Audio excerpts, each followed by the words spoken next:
Okay, los estudiantes. Today we're going to finish our vocabulary maps if you did not finish them on yesterday.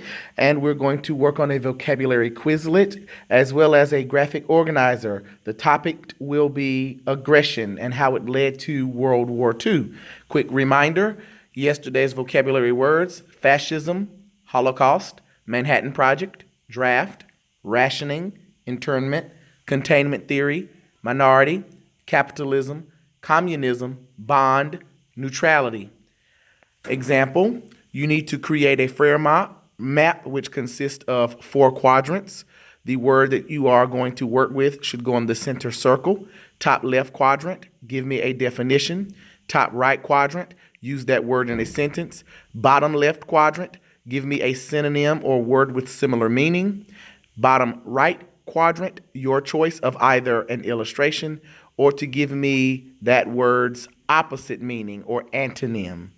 The graphic organizer we're going to work with today is a Cornell note sheet. You can create this by simply taking the left side of your paper and folding it less than half of that sheet. That's about, a third or a fourth.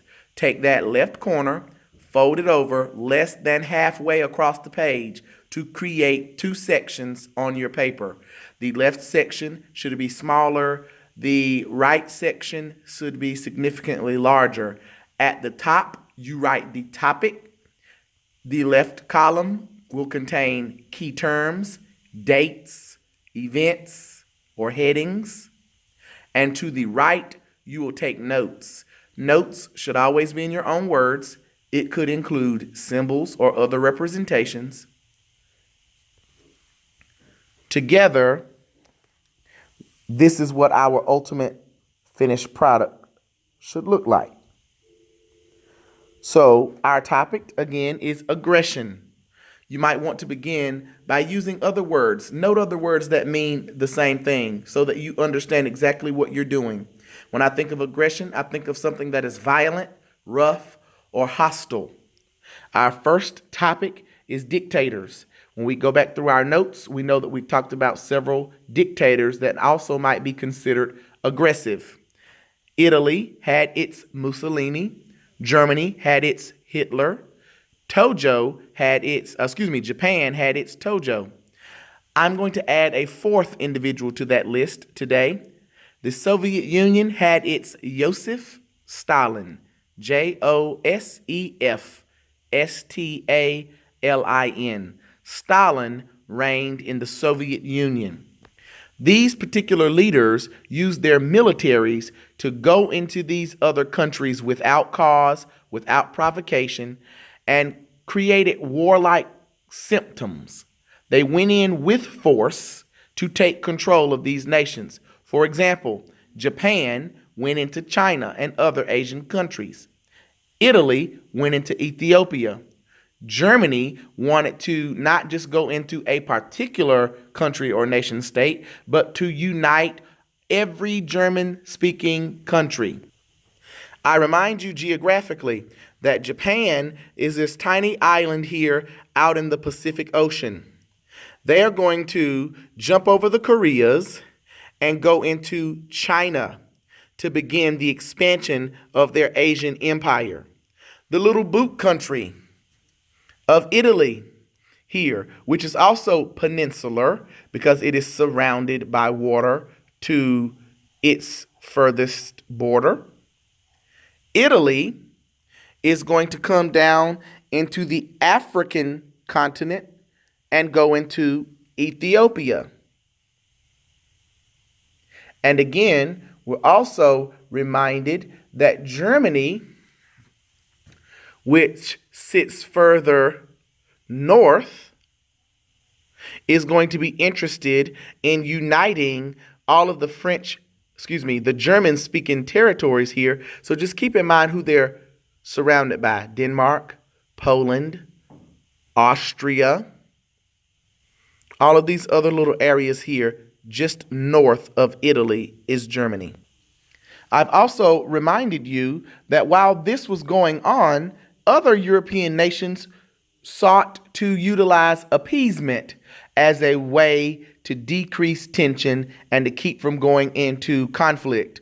So this is going to lead to the formation of the Munich Pact. France, Britain, and Germany got together and they said, okay, Germany, here's what we're going to do. We're going to let you continue to occupy Czechoslovakia and Sudetenland. You can stay in those two countries, but please don't seek any more territory. We will not enter disagreement, conflict, or war if you remain put. Keep also in mind, Germany has already now violated the Treaty of Versailles, which means Germany has to continue to have a reduced military.